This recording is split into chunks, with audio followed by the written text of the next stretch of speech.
Canada's roads are supposed to be safe. But what if I told you that 399 lives were lost in just 1 year, and a shocking number of those tragedies are tied to reckless trucking practices, many involving poorly trained Indian drivers? This isn't just about traffic, it's about lives, families destroyed, and a system failing Canadians. Stay with me, because what you're about to hear is the truth that no one else wants to talk about. Chapter 1: The Rise of Indian Truck Drivers in Canada. Over the last 2 decades, Canada has faced an ever-deepening truck driver shortage. Estimates suggested the country was short 23,000 drivers in 2022, with projections pointing to a shortage of over 50,000 by 2024. To keep goods moving, the government turned to mass immigration, particularly targeting Indian workers, who made up nearly half of new trucking recruits in provinces like Ontario and Alberta. In Brampton, Ontario, often called the trucking capital of Canada, Indian trucking schools mushroomed almost overnight, training tens of thousands of new drivers each year.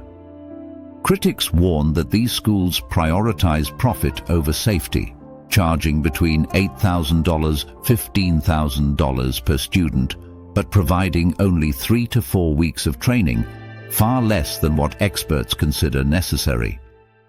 Winter driving, mountain routes, and emergency maneuvers were often skipped or poorly taught. Many drivers got their licenses without ever driving on black ice or snow-covered highways. Some insiders revealed a thriving underground market for help during licensing tests, with instructors allegedly providing answers or even falsifying paperwork. By 2023, in cities like Winnipeg and Brampton, 70 to 80% of truck driving school students were of Indian descent, a statistic that sparked heated debates. Industry leaders admitted that while many Indian drivers work hard, the system was designed to funnel as many bodies into trucks as possible, regardless of skill level. Canadians were told immigration was the only solution, but few realized the hidden cost was road safety. By the time authorities considered reform, tens of thousands of inexperienced drivers were already behind the wheel of 80,000-pound big rigs. As freight volumes surged after COVID-19, these undertrained drivers were pushed into long-haul routes, sometimes covering 1,000 kilometers in a single stretch, creating extreme fatigue. The seeds of tragedy had been planted. Chapter 2: 399 Lives Lost. What the numbers really show.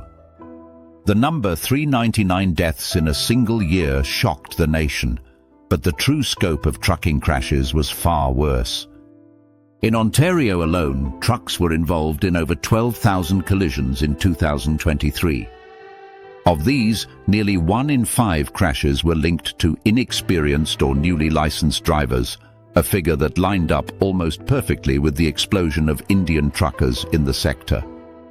Families of victims were horrified to learn that some drivers involved in deadly accidents had been in Canada for less than a year, yet were already driving massive rigs. Several high-profile crashes dominated headlines: fiery pile-ups on the 401, multi-vehicle wrecks in Alberta during snowstorms, and jackknifed rigs in Manitoba that shut down highways for hours.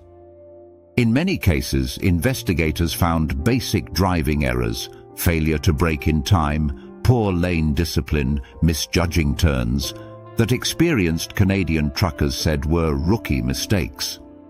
One report estimated that crash rates among new immigrant drivers were 2 to 3 times higher than those of veteran Canadian drivers. Families attending court hearings described the pain of watching drivers, many from India, plead guilty to charges of careless or dangerous driving. Survivors spoke of losing children, parents and spouses in seconds, all because someone behind the wheel had been pushed into a truck before they were ready. Insurance companies responded by raising premiums, with some firms outright refusing to cover new immigrant drivers without 2 years of Canadian experience.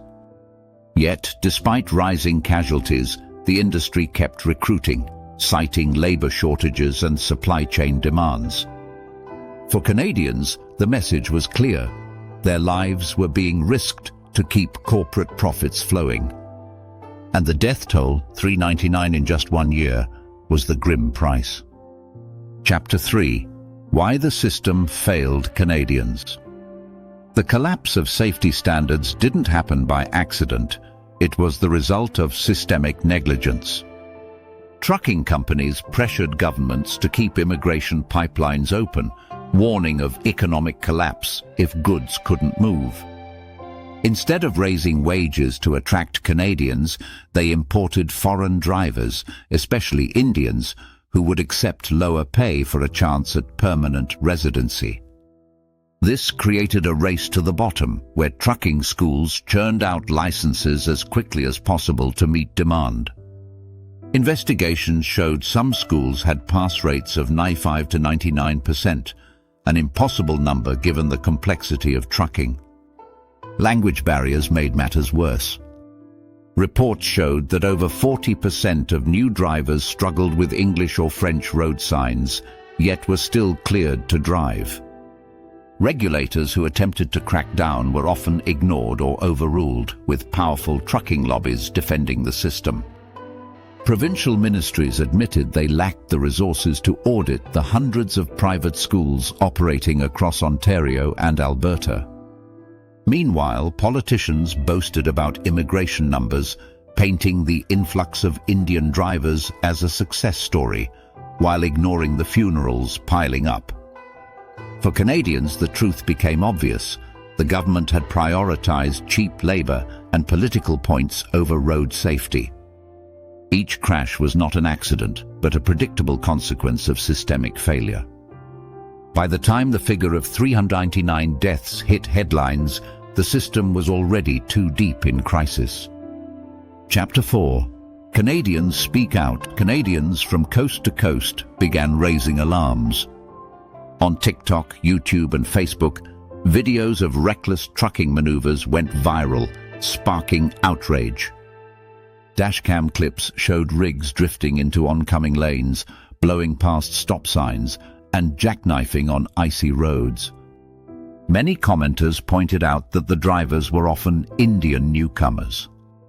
Veteran Canadian truckers told stories of training alongside recruits who had never driven on snow, yet walked away with licenses after a few weeks. Online forums filled with posts from frustrated drivers who said their warnings about safety risks were dismissed as racism instead of being taken seriously. Families of victims rallied outside courthouses, carrying photos of loved ones killed in crashes, demanding justice and stricter rules. The phrase license mills became mainstream, symbolizing how immigrant-heavy schools were undermining road safety. Some Canadians began calling for a pause on foreign recruitment, arguing that Canadian lives mattered more than trucking profits. Politicians walked a fine line, with some promising reforms, while others avoided the subject entirely for fear of backlash from immigrant communities. Ordinary Canadians expressed their frustration, saying they felt less safe on highways than ever before, especially near Brampton and GTA corridors. The outrage wasn't xenophobia, it was a demand for basic accountability and safe roads. Every new crash felt like proof that the system was out of control. Canadians were no longer willing to stay silent. Chapter 5. The Road Ahead. Can Canada fix this? The future of Canada's trucking industry hangs in the balance. Can the country reform before more lives are lost? Safety advocates are demanding government-run testing centres, taking control away from private schools accused of corruption. Others want mandatory 6-month training programs, including simulated snow driving, mountain routes, and night hauls. Families of victims insist that drivers with less than 2 years of Canadian experience should not be allowed behind the wheel of a long-haul rig. Trucking companies argue that such rules would cripple supply chains, but critics say that's just an excuse to keep exploiting cheap immigrant labor. In 2024, some provinces announced reforms, but loopholes remained, and oversight was inconsistent. Without national standards, unsafe drivers continued to cross provincial borders freely. Canadians now face a difficult truth. Without bold reforms, the number of fatalities could easily surpass 400, 500, or even more in coming years. Experts warn that Canada is at risk of becoming the next United States, where trucking crashes kill over 5,000 people annually. Unless Canada puts safety first, families will continue to bury loved ones while politicians celebrate immigration numbers. The choice is stark: protect Canadian lives or protect corporate profits.